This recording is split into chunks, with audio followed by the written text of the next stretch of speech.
powered by Reviting, streaming from the Reviting Digital Studio. It's the David Daily.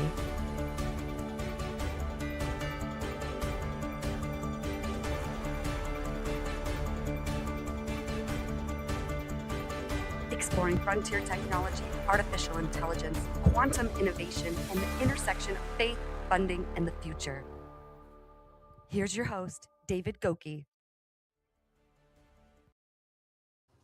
Welcome to another episode of the David Daily Show, streaming live today from El Salvador in Central America. And we are missing the snow here. But if you're in a snowy area in New York, if you're on the West Coast, even the Midwest, lots of snow this week, and in fact, record snowstorms. But today, I'm very excited to actually talk about our special guest on our segment called Funding, Faith, and Future Tech. And Scott, just in the pre-show, was telling us so many amazing, incredible things. I do want to highlight that he is a University of Michigan graduate.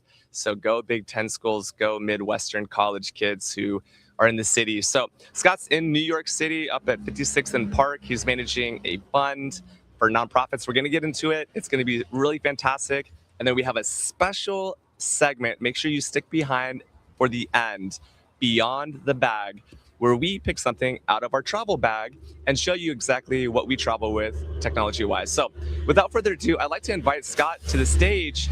Scott, welcome. It's so good to have you here, my friend. Yeah, thank you, David. Thank you for having me. Fantastic. So I'd love for you to just introduce yourself slightly. Tell the audience a little bit about who you are and who you serve. Yeah, so I'm Scott Stevens. I'm the founder and CEO of Grace Peak Capital. We're an investment fund based in both in New York and Los Angeles with a couple smaller offices, but we focus on venture capital, private equity, and private credit. And within the private credit space, we've launched a fund called the Impact Credit Fund that specifically helps to provide financing for the nonprofit community, which is something we're very excited about to talk about. Yeah, I'm excited about that as well. Now, from a nonprofit and service perspective, the nonprofit we highlight on this show is one called AI and Faith. So AI and Faith is a beautiful organization that is self-funded and mostly volunteer-based, but focuses on bringing the world's wisdom together to integrate that with and technology concepts, specifically around ethics and moral implementation of tech. So I'm excited to get into that. But our first topic today is how nonprofits actually raise capital and secure financing. What does that even mean for the nonprofits that are watching if they want to raise funding? I think there's some ways that people are aware and a lot of the ways that people are not aware. So typically a nonprofit, the myth is that almost all the funding comes from donations, right? I think that's where a lot of people view.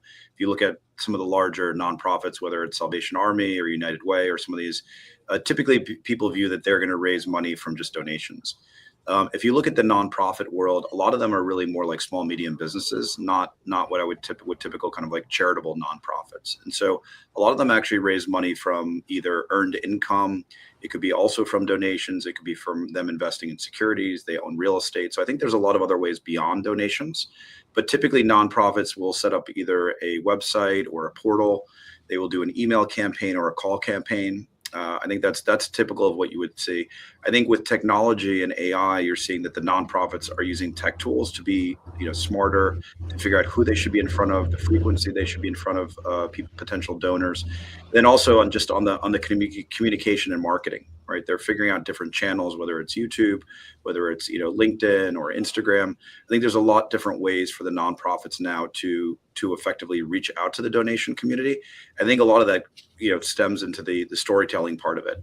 I think that the marketing part of it is now becoming a key part. A lot of nonprofits are outsourcing that.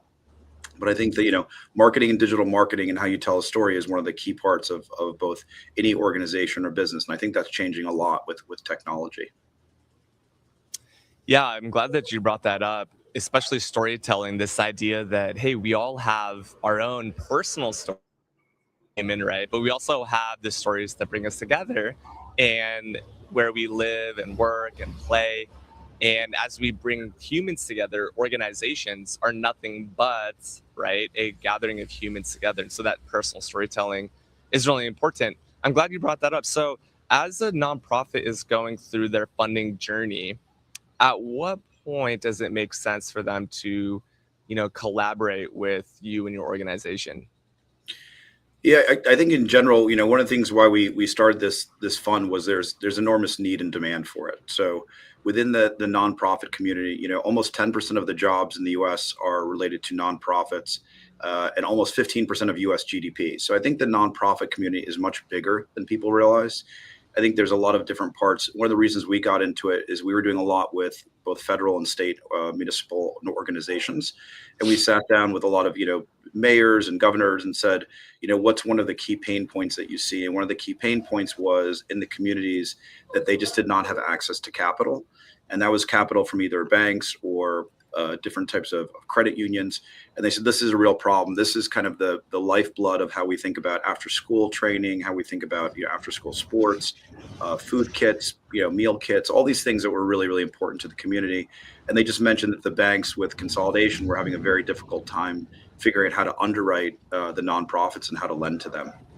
And so we created an entire tech stack that allowed both ourselves and other banks to be able to underwrite and effectively service some of these nonprofit loans. And so that has created this marketplace through our partner, Be Generous, that has really kind of catapulted us into a large part of this market. And I think a lot of the times the funds are used for everything from real estate, if donations lag. Sometimes we're helping some of the nonprofits payroll. Right, we see a lot of disruption in both state municipal funding right now at the government level for lots of reasons. And so a lot of people have just said, look, this is a key thing that we need in the space to kind of keep our businesses running and to grow. I like that a lot. Now, you talked about specifically your nonprofit. Can you tell us a little bit more about that, just to educate people who are tuning in for the first time? Yeah, so we have a couple different parts of it, but every program that we've done at our fund level has some sort of charitable or contribution part of it. Some of that we do for different organizations. The fund that we started was called the Impact Credit Fund, and so we started that about a year ago, and we started funding about 5 months ago. And effectively, we partnered with Be Generous to create a easy and quick access to our Impact Credit Fund for nonprofits who are looking for either short-term, medium, or long-term capital. They email us, they provide some of the information, we can underwrite it, and sometimes we can either fund it ourselves or we can put them in front of other community banks or even commercial banks to help them to gain access.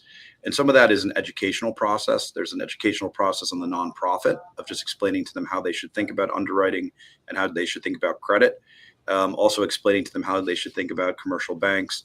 A lot of times, unfortunately, a lot of the nonprofits have to lend at very, very high rates, some that are too high for them to do that. And so we try to do a very competitive rate that's just above commercial banks. And that helps us out quantify each kind of dollar that we're saving some of these nonprofits goes to either, some, meal kit, food kit, another person getting either clothing or being able to do something after school. And so we have a whole marketplace that we've created for nonprofits to reach out to us and then to be able to access capital. Yeah, that's great. I was just looking at the website, begenerous.com, the letter B, generous.com, and connecting people together for a marketplace that want to help nonprofits out. And I can't imagine if, there's stats that you hear about the effectiveness of your donated dollar. Well, if your donated dollar is going to pay interest on, principal on a principal loan, that's not going to help the cause of the nonprofit. So from a core fundamental perspective, that is an incredible mission, right, to get behind, especially for being trusted by thousands of nonprofits nationwide, and loans ranging from 25,000 to 50 million. So, out of curiosity, what are the most common types of needs for funding inside of a nonprofit? Like, what are the top needs that you'd see a nonprofit have when they come to you for funding? Yeah, so I think that is the easiest one that typically happens is that something happens where the donations or pledges are not at the time frame or timeline that the nonprofit expects. And we've had this unfortunately a couple of times, even with some small community colleges and university endowments where they're expecting a donation, it does not come in. and they need it for something short term. That could be either for working capital, it could be for payroll sometimes, it could be to purchase inventory, equipment. Sometimes we've had some people who have asked, said, look, we need additional money to put money into order, uniforms or things for after school programs or soccer.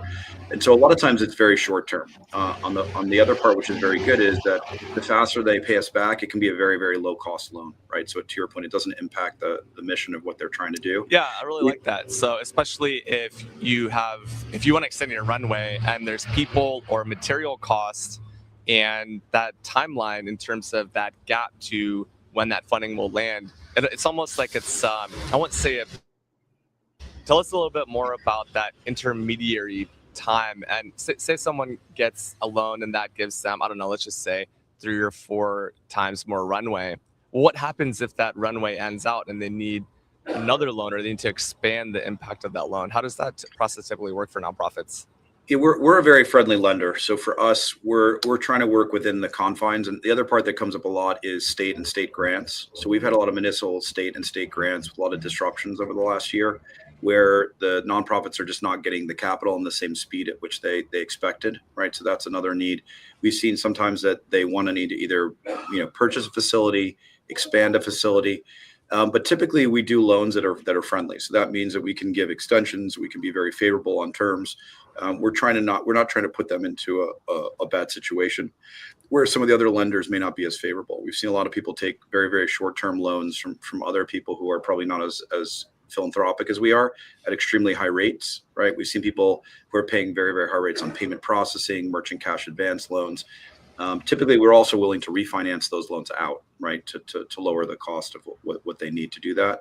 But typically, we're trying to do everything from 3 to 6 months up to 18 to 24 months. So we're giving them enough time that hopefully that allows them to either figure out either from donations or the management or budget of the nonprofit that they can work through it.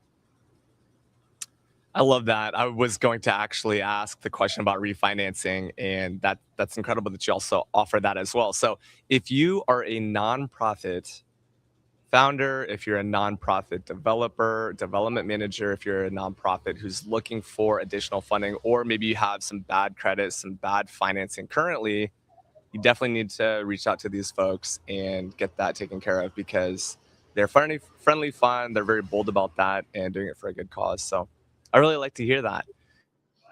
Yeah, I think the other part also, we also try to be extremely helpful to talk about, sharing marketing tools, other technology tools to help some of the nonprofits to market better. I think that's another part where I think there's a lot of knowledge and educational sharing that we typically will find is something that we're willing to do. And it also sometimes can give longer term solutions with either commercial lenders or other people in the space that they may not be aware of. And so sometimes we can be that bridge. We can say, look, we can give you a short-term loan, then hopefully give you a bigger, larger facility with either a local lender or state or regional lender.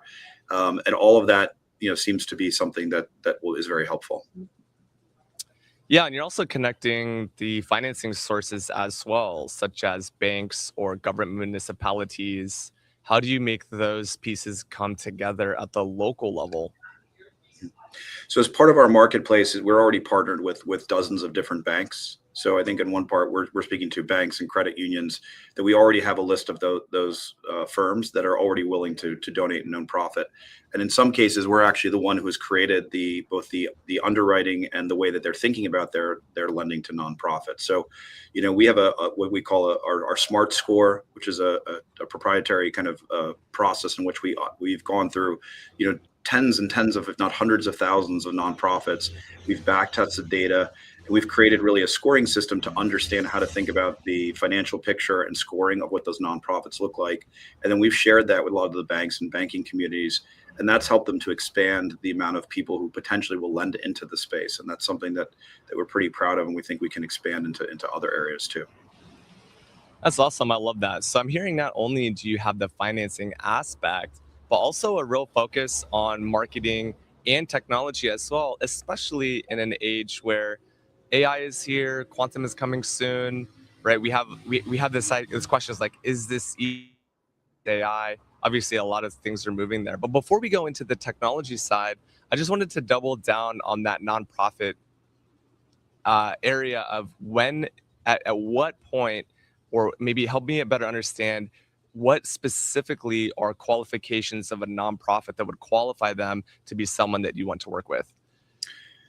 Typically, we need some sort of history, right? So typically, if a nonprofit was started, very recently, that is the only one that is very difficult for us, right? That now the other part, it doesn't mean it's impossible, but typically we need to see, some, historical financials about what donations look like, what the business model, what their operating model is, and then typically if they have any assets, right? Sometimes those can be cash in the bank, marketable securities.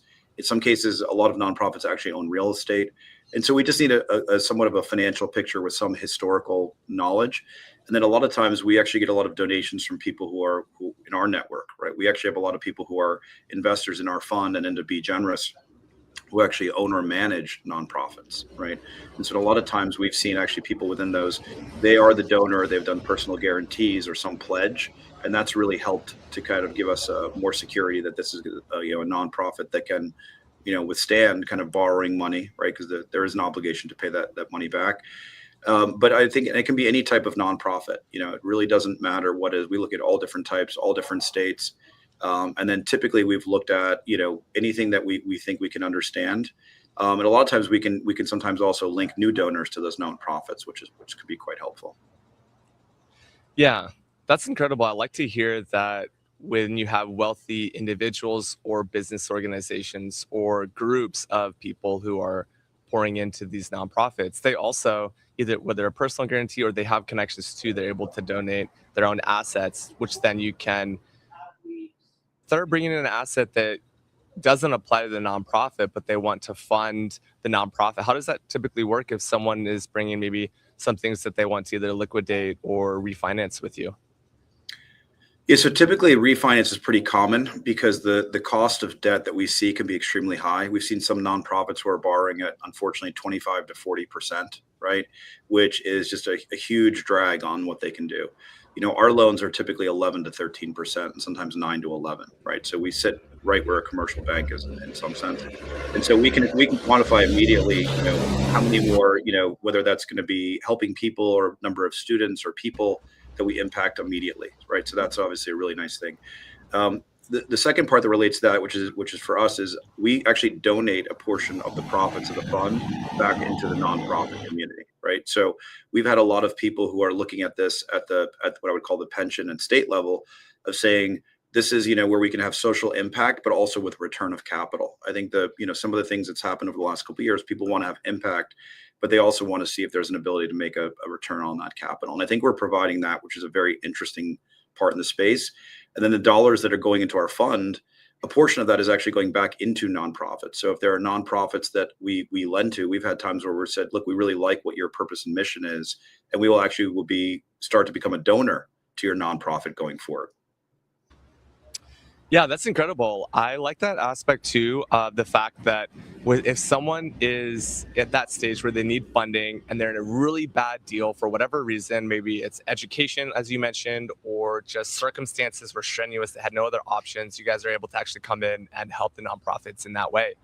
So I had two other questions. So the first one was, how has the role of government and political cycles, I don't want to get too political, but government typically moves slower to work with government, but also move faster than government when these nonprofits really have a true need that's sometimes immediate. Yeah, so we've actually been lending in the government and state space for almost 4 or 5 years, right? And so we deal with a lot of both state and government contractors, right? Which is actually a fairly large part of the GDP. And I would say within that, whether it's a state level, federal level, or local or municipal level, every time that there's a administration change, there's partial disruption. So I think that is something that always occurs. And I think that happens in cycles, whether it's around the November timeframe or the January timeframe, or depending on what your election cycle is. That seems to be continuous. So I think that's one problem. I would say also, to your point, just as a comment, over the last couple of years, it seems to be that there's a lot more feuding within both the federal and state governments. And that also continues to cause disruptions, which makes the product that we're doing even more important, right? So I think that, unfortunately, that seems to be here to stay. And I think also that the complexity of the governments is just, there's a lot of people. So when we look at people who are trying to get paid, Those payment cycles are either longer than expected or they can be quite complicated. I think also the state and state municipal grants are quite complicated, and a lot of those have been delayed. So I think all those things kind of lead to a complexity of that the cash flow and payment cycles are just not as straightforward as they used to be, and that creates short-term funding needs. Yeah, I was thinking about that as well, that you're actually sitting at the intersection of a very well-defined problem and known problem, and it has a cyclical nature as well.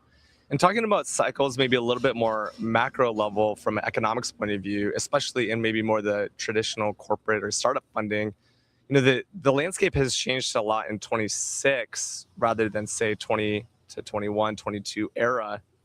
I saw a report that came out that said that funding across all industries down except for that in AI through 2024 and 2025 cycles.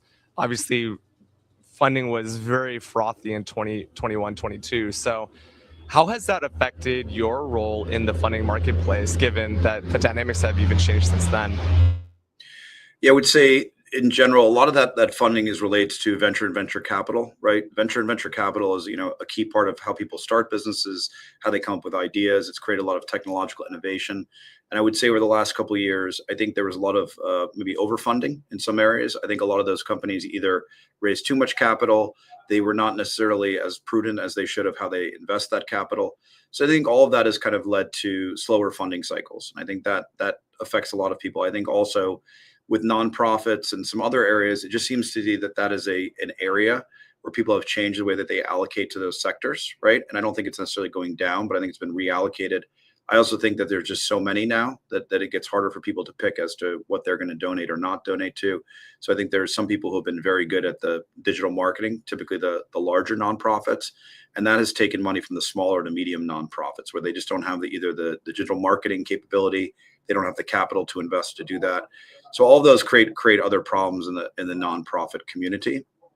And I think also there's an increasing amount of tech and tech knowledge.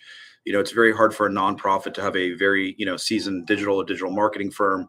It's very difficult for them to understand how to do, digital and create ads. And I think that's where AI comes in, which has been interesting, is that people have now been able to kind of be empowered to create digital marketing programs, to do content creation, short form video and editing. All of those things through AI or some sort of tech tools are kind of empowering, I think, both small companies and other nonprofits. Then you're also seeing a lot of venture firms being shut out of the market because companies need less capital to get to product. And I think all of those things are good trends.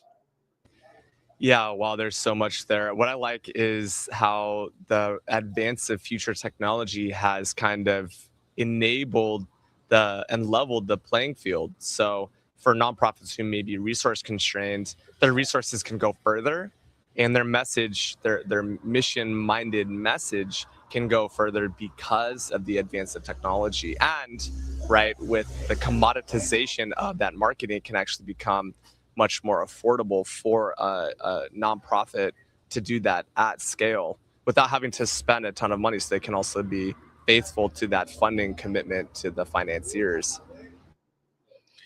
Yeah, I think one big issue has been a lot of people over the last couple of years, for multiple reasons, have not kept to their funding commitments, right? I think that's been another issue where a lot of the nonprofits are very dependent on it. And I think that's been one of the issues of how do you create more stable income streams or stable donors, right? I think those are all things, one of the challenges that nonprofits are dealing with. Yeah, there's so many ways we could take this conversation. I want to get to the tech here soon. You have a really awesome tech background too. In terms of down rounds and nonprofits, in the venture world, you have a lot of down rounds, right? Where equity was decreased or the value of the company just decreased, or maybe they had less funding sources. From a global point of view, because you are coast to coast from Los Angeles to New York, what role does international nonprofits and global nonprofits play in your business? Is this just for US based, or what about those who have both US and global presences? Yep. So we've started in North America, just because one, for a lot of different reasons. I think obviously the US and North America is a big market, right? So I think that's the first place that we've started. We've done international lending in Europe and a couple other areas. I would say that there's other areas we're looking to expand into, because I think this program obviously fits well.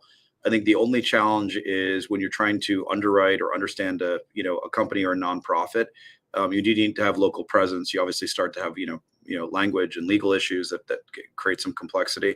So I think the EU, we have a path to do something in the EU, which I think is going to be pretty straightforward. But also some of the other international countries have different, the concept of nonprofits is a little bit different in other countries. So, but we do want to expand to do that. I think we have a lot of nonprofits who also we're lending to that also do impact in international areas, right? So I think for us is we're trying to do the North America as the hub, which is easier, and then try to make sure that we're seeing if there's ones that we can help that might have impact internationally and incorporate that into our roadmap. Yeah, that's good. I always like to ask that question because we do have a global audience at times as well, mostly US, but yeah, in terms of the economic philanthropy and donations yeah, it's absolutely in the US, but we're also seeing a lot more generosity coming from the Middle East and more Eastern cultures as well. So, being able to integrate that with compliance and language and legal, yeah, that's why we have specialists for the global markets, which is fantastic. So you said you'll be expanding to the EU on your roadmap. Is that for when are you planning to expand into Europe? Yeah, so we're doing some of that now, and I would say one of the things that is helpful for us is we do a lot of stuff with the U.S. and U.S. government, right? And so that's both federal, state, municipal. We're based in New York City, but we do even try to do stuff that's local and local impact. And so typically the good part is when we ask and we do a lot of communication with different people in government, we ask them and say, where do you need us to help? Right. I think unfortunately a lot of times, natural disasters, other stuff, but we've talked to FEMA quite often of how we can help in kind of natural disaster areas. We've talked about EU and other areas. There's a couple of things that are going on with displacement, other people within the European Union. And so a lot of times we just ask the government, state and other municipalities saying, where do you need help? Where are you seeing disruption? Where do you want programs or things that can go quicker or faster? And sometimes it's not things that we expected. We've had things where we've looked at how do we help, some companies to do rural broadband. We've had things, with, as I said, a lot of STEM and educational schools. So a lot of times we're just listening, and I think that kind of tells us a lot of times where the need and where we should be going. Yeah, that's good. Wow, so much goodness there. Really appreciate the first topic that we talked about, which is how nonprofits can raise capital and secure financing. So that was our first topic. Now we're going to go to our second topic, which is how does data and AI expand capital access for nonprofits? And so I would say on one hand, the ability to ingest data, analyze it, and look at that, I think has gotten much easier. I a long time ago started in software development, trying to understand how to do data and data analytics and data science. And so one of the first jobs I had is we were using data science and machine learning to figure out how to create a quantitative fund of how to disrupt the public markets and venture capital. And we had to take enormous amounts of data. It was very difficult. It was very time consuming, and we would get there, but it was very technical. Now there are a lot more tools where I can use almost whether it's AI agents or other different programs that I can literally ask it to do tasks that I would have had to do manually. And I think that the concept of having to understand programming and coding, you now have, AI agents or coders that you can have almost for free. And so I think that's really changed the landscape of how things are done. And today we have things that we can do in minutes that would take us hours for a human to do that. And I think those we're creating our own internal both systems and software tools, and all of that are things that are making us to go quicker and faster. And I think the cost of that is going down significantly. And I think also it's getting much easier, where AI tools started off almost like in a contextual search where you could type things, but they're now being integrated where you don't necessarily have to even have a software background, right? It's very intuitive. And you can see some tools now that you can ask the tool to actually create a program, and it'll actually create a software code that will interface with you and the people you work with. So all those things are kind of pretty interesting developments in AI. And we hired last year our first AI officer, right? So we have a person whose only job is to use AI to figure out how we can both improve both at our company, how our portfolio companies, and even on our borrowers. So I think all of that's moving very, very quickly, but I think it also takes a lot of time, energy, and effort. It's like continuing education. I spend time every week just trying to see what else is going on in new tech trends, what's our AI. I think you have to really kind of embrace it and want to allocate time, or else you're only going to do a portion of it. And I think that's one of the things that we're excited about, but it's also it creates a lot more work as well. Yeah, creating a culture of learning and upskilling is so important. I'm tempted to ask which tech and tools, but I don't want this to be outdated next week or tomorrow, because we'll say a tool today and there'll be new tools tomorrow. But in terms of upskilling your staff and your team and actually investing directly in a specific role, what does upskilling look like for you internally? And then how do you typically advise nonprofits do the same so that they can make the most of their data estate? Yeah, I mean, just on your side, I mean, I think the tools are ever changing, but there's going to be base tools, right? The same as like some people are using some base tools to do things like on word processing or presentation. So I think there's a base layer of what you can do with this. I think to your point, the tools that we use that sit on those bases will continue to change. And I think for us, we have our own custom tools now, right? We have tools that we've actually developed ourselves that we're not even using third parties. And I think that goes back to, how much time or infrastructure or people can you do that is kind of part of it. I think the other part that relates to just kind of how AI is being used is everyone's going to have a different use case. And so I think there's a lot of sub use cases of what you're trying to do with it. And I think the first part you have to figure out is what are you trying to actually do? And so I always tell people, if you can map out, whether it's a person or a group of people at your firm, map out the workflow, how you're trying to accomplish a task. And once you do that, that will start the process of thinking about how can you improve that process. And a lot of times you can type that into a tool. You can do a lot of other things that say, and I think also you can see there's 4 or 5 functions that are very clearly going to be used by AI. We're seeing a lot of people who are doing content and content creation. I think video editing, I think for nonprofits, the way you tell your story and your mission, that is clearly something that can be done better. I think how you think about digital marketing and email communication, the cadence, all that data analytics can be done with other tools. But I think it also depends on, how much data and how much time you want to do with this. I think at the end of the day, you want to understand your internal workflows, improve them, and you want to have a better communication and message to whatever your counterparty. It could be donors, it could be customers, it could be clients, it could be investors. I think all of that is, it's good to sit down and kind of think about your processes and how you can improve them. And I think the technology, if you're doing that, I think that's where I'm seeing a lot of people just sit down and talk about it, and they realize that there is ways to improve, and you can't be continuously doing the same thing. You have to kind of adapt, and that's what I think is always my best advice is what could you do to make this process better? Yeah, I love that, absolutely, especially coming to workflow.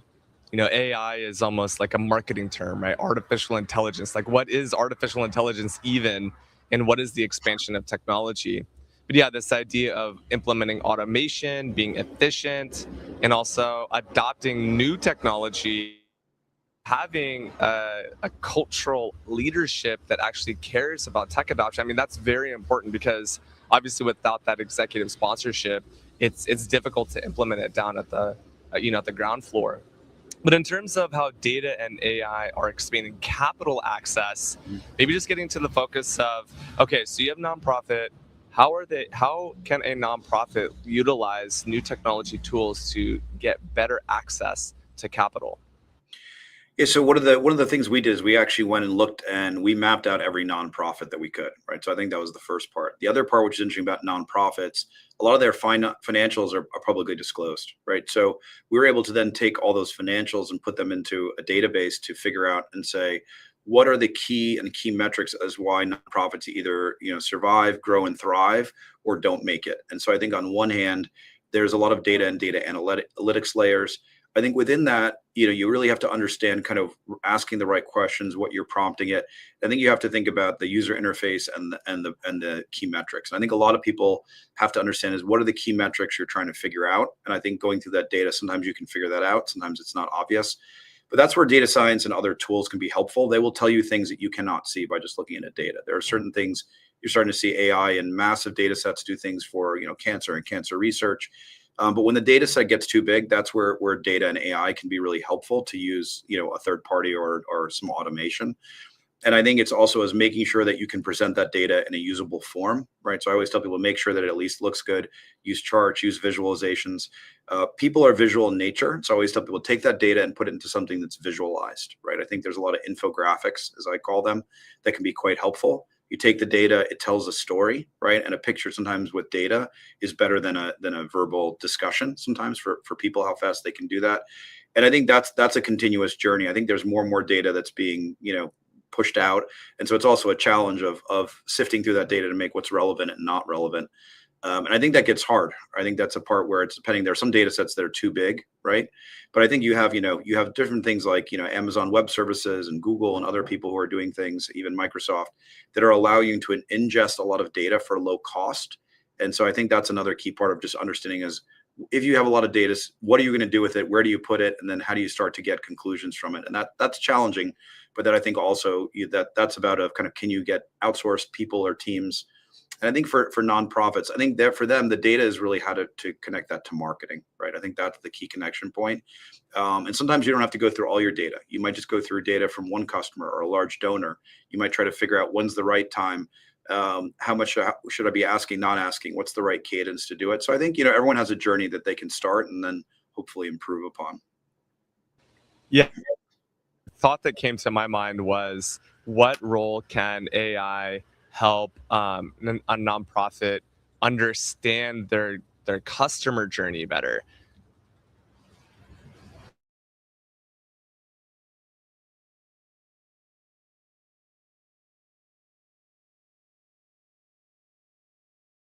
I think you might have muted yourself, Scott, accidentally. But the question was, Yes. how can yeah. Did you caught that right? Yeah. So Good. I think part of that is kind of what is the mission of doing that? I think sometimes people will talk about what the nonprofit is designed to do.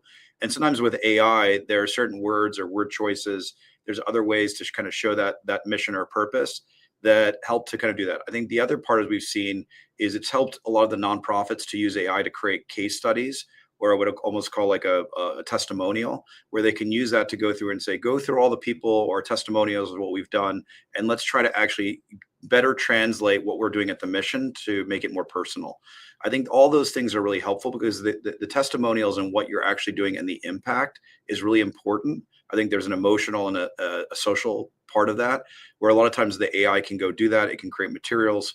I think also in terms of just managing the digital marketing, instead of hiring 8 or 10 people or an outside firm, it's very clear that AI can be a digital, almost digital marketing firm for you.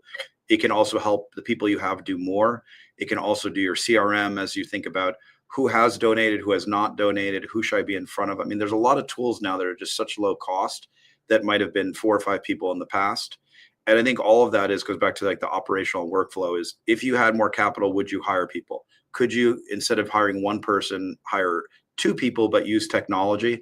And I think all of that is just kind of going through. We've done a lot of stuff, and a couple of firms have done that, where we will share kind of what I would call the AI toolkit. And we will share it to them and say, look, this is the AI toolkit that we are using today. We've gone through, these are real firms, and this is how you should go through each one of them in each vertical and try to see if it helps you on what you're trying to do on a day-to-day basis. Yeah, I like that. What role does AI play in capital effectiveness and reducing cost of ownership on the tech side? So I would say this is the part where I think, AI is a good term, but it's sometimes misused, right? And I think it can be very broad, or it can be very narrow. I would say in general, AI is really an extension of a couple of different things that started with what was, data science, then machine learning, and artificial intelligence. A lot of times AI is really people using software or software tools. And it's not what I would consider true AI, but it sits right next to it, if that makes sense. And so I think part of that is, and going back to something that it connects to data science. I think that there's a lot more information in real time that can be processed. So I think there's a lot more things that we can think, everything from weather patterns to, how the different funds are performing or not performing. Carta does a really good job of just talking about, venture investment, about, what is your peer group look? What does your data set look like? How do you compare to other people? So I think all of those are really important parts of it.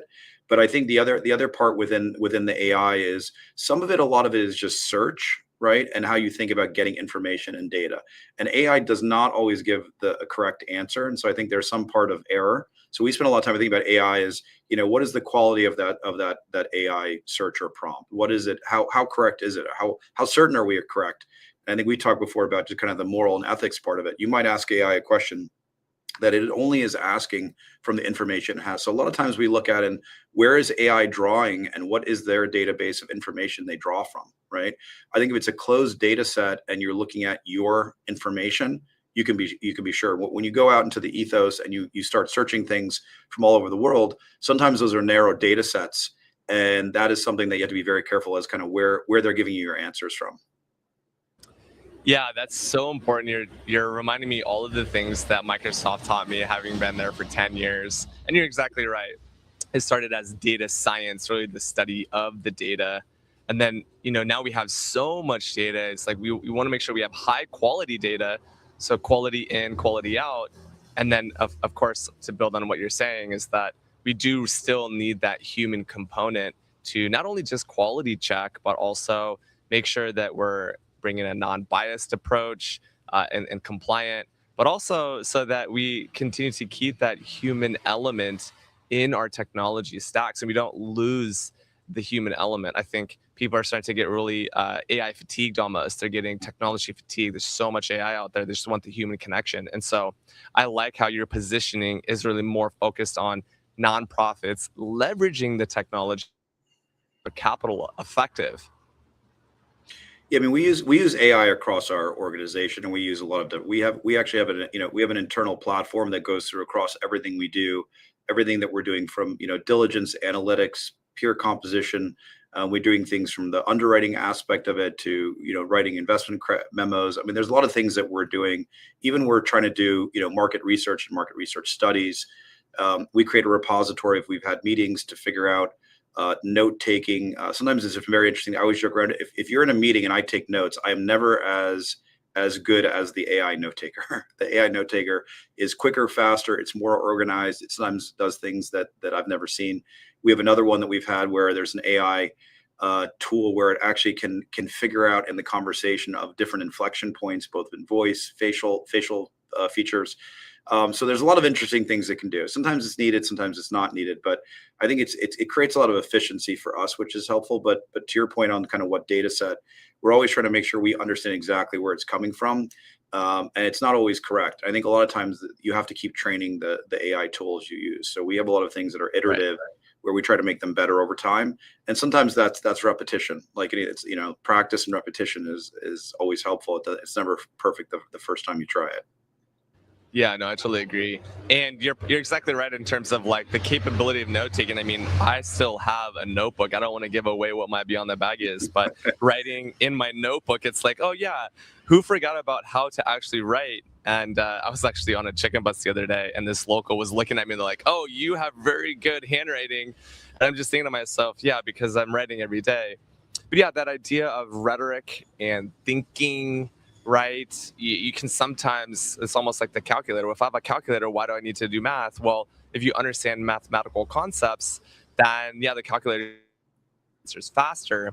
But if you're just completely relying on technology to do everything for you, yeah, there's many things that could do much more efficiently from a computational or a scientific or just like a pure scale perspective, but it still won't replace like you and me. I mean, I don't know if you're not an AI clone, but what roles do you see like video AI clones? I mean, I know you mentioned you have a head of AI as an employee. People are even saying agentic AIs and robots will replace, jobs in certain aspects of a business because it is so automation focused, or it might be so focused on future tech. So kind of navigating future tech adoption as we move into our third topic. I'm very excited about this topic because you have some background in robotics. We talked a little bit about space exploration, human existence. We talked a lot about this on this show. We had a couple other guests talking about some of those super far out there future concepts, who even knows if they're 20, 30, 40 years out. But in terms of nonprofits and future tech, you see are those key areas of future technology that nonprofits should be considering? Let's just say maybe in the time horizon of like 2 to 3 years by 2030. Yeah, I'd say, so for one part, I would say that one of the really good use cases for AI is education. And so if, I were in another part of the world and I did not have access to, capital or education or other stuff, there's a lot of really cool things where I've seen, remote villages and stuff where they're using an AI tool and they are creating a course and course curriculum that they can do for, for underprivileged or access to that. So I think that's a really, really cool use case for AI, where you almost have an AI teacher. It has a course load. It can check homework. It can kind of interact. It's not the same as having a teacher though, right? So I think that's one part to your point on like the communication side of having someone interactive, the emotional, the part, the interacting with other people. AI can be kind of a lonely, one-on-one type interface. But I think it goes back to what we were talking about before on just what a nonprofit is. I think, there's different use cases. I think on one, the first part I always tell people, there's everything from email and email marketing, how you communicate. There's everything how you do digital marketing, how you create and do the communication. I think there's other parts of just understanding that you probably could understand what your access to capital is just by running an AI tool and doing an underwriting, right? It wouldn't be easy to do, but you could start to look at that. And I think the other part is kind of on the AI is how to help educate some of your, your donors or kind of what you're doing in the world. I think there's other parts of we've been talking now about, can we use our AI tool to start doing sort of rating system to help people think about what is the impact of some of the nonprofits of how they're doing it.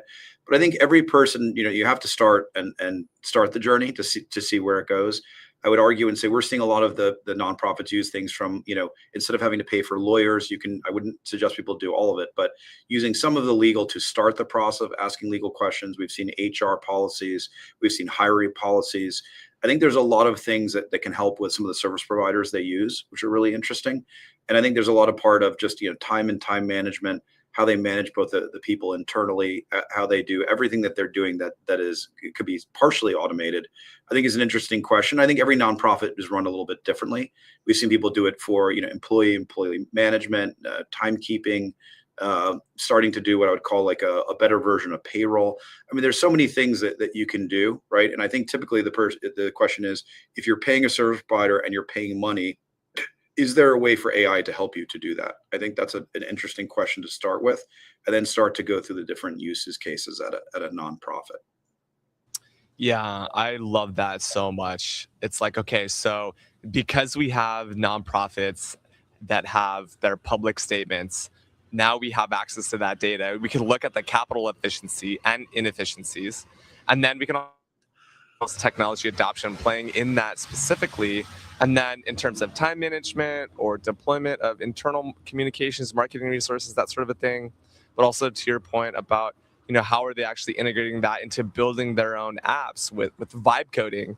Vibe coding is kind of all the rage right now. And if you're able to go out and build your own app software, then do you really still need all of that expensive engineering spend that has previously been invested towards, humans who are doing the coding? So yeah, you want to be efficient with your capital as well, especially for a nonprofit where capital may be constrained, or you may have your donors saying, hey, I see that you're putting my money in these areas, but actually AI could be solving some of these things. Yeah, I could see that be a future technology area where nonprofits are thinking about just doing a technology audit.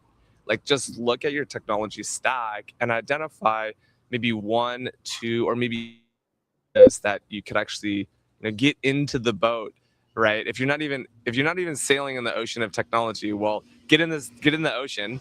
But then if you're in the ocean, you're adopting future technology like agentic, like app development, like vibe coding, then why not take that to the step further and get in that boat too? And to your point, like, upskill your people, really invest in the educational piece, the upskilling, which of course AI can help you do that as well. So yeah, it's really interesting. So I know you'd mentioned a little bit of robotics. So what role do you see robotics play in future tech?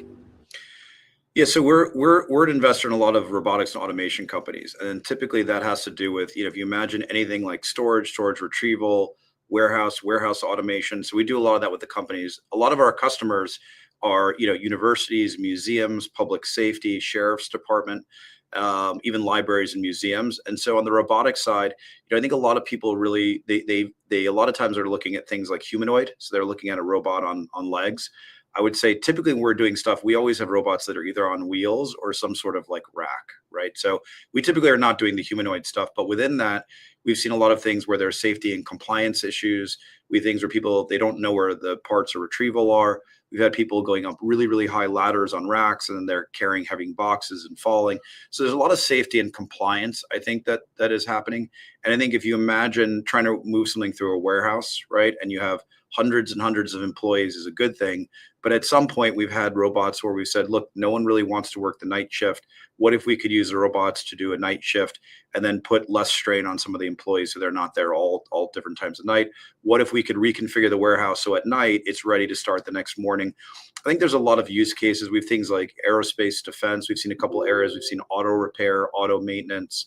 I think there's a lot of different parts that are kind of different use cases. We've seen if there's areas where it's hard to hire, some retailers are looking at, is there a way to do some sort of inventory and inventory management system? Obviously, self-checkout.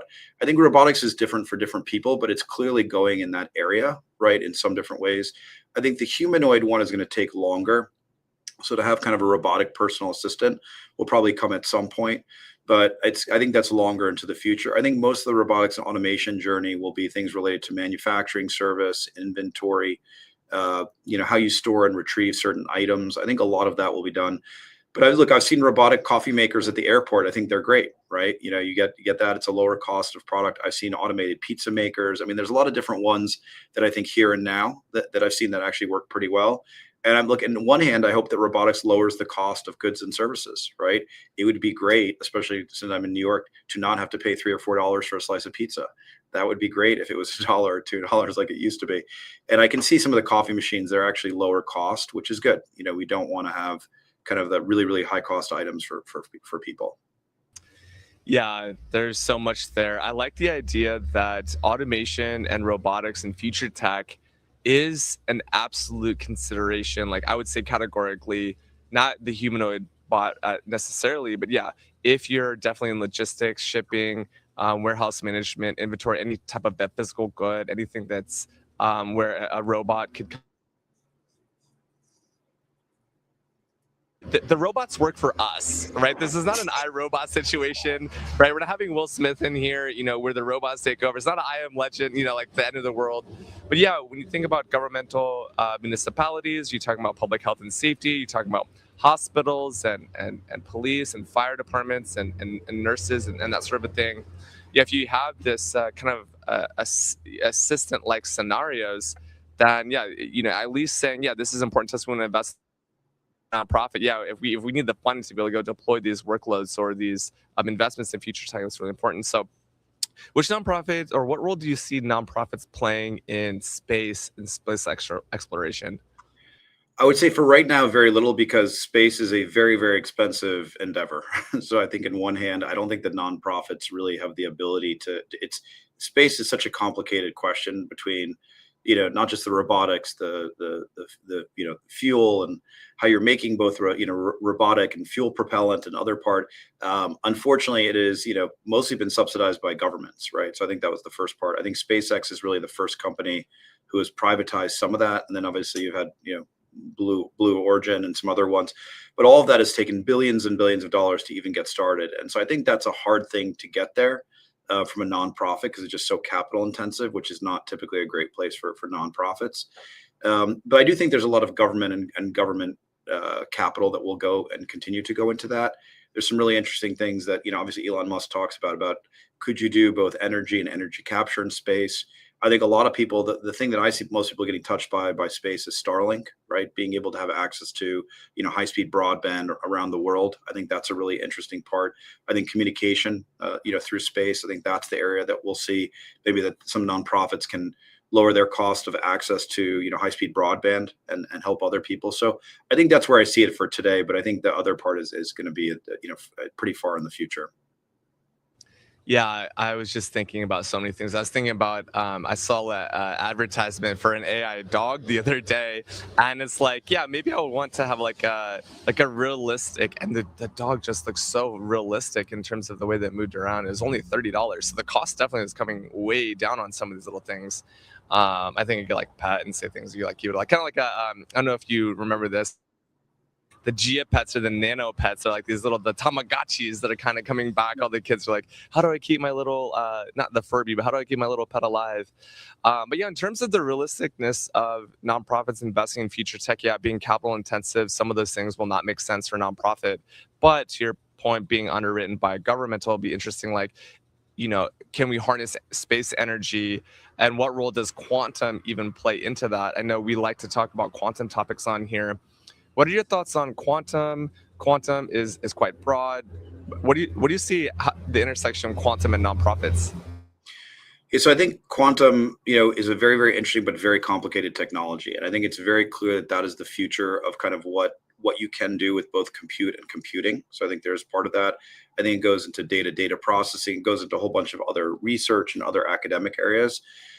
Most of the areas I see in quantum is still somewhat exploratory right now. I think we're starting to see parts of it, but it really reconfigures both, how you think about semiconductor chips and how you think about a computer and compute and how you process stuff. And I think the part with the way I see within that, I don't know how it's going to intersect yet because I think it's far enough commercial, right? I think we have to see how it kind of intersects into the commercial market before we intersect in the nonprofit market.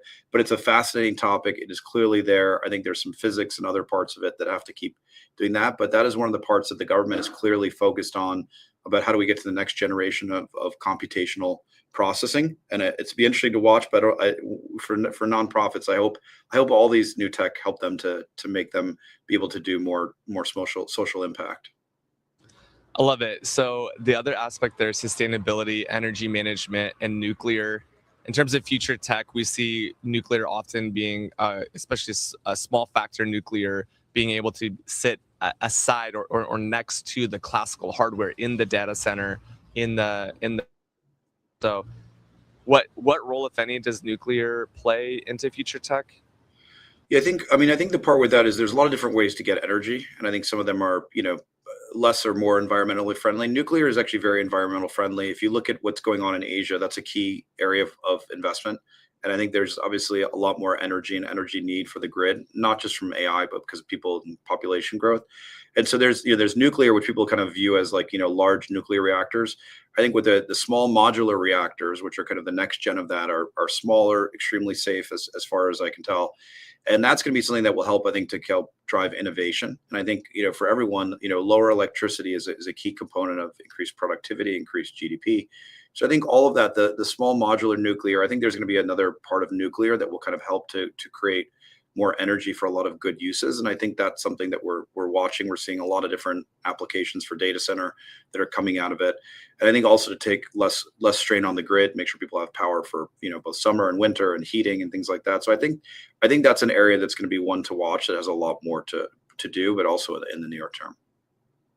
Yeah, absolutely love that. Okay, well, I feel like we could probably talk for a long time, but our showtime's coming up, and we have a special segment called the Beyond the Bag segment. We talked about this here, Traveler.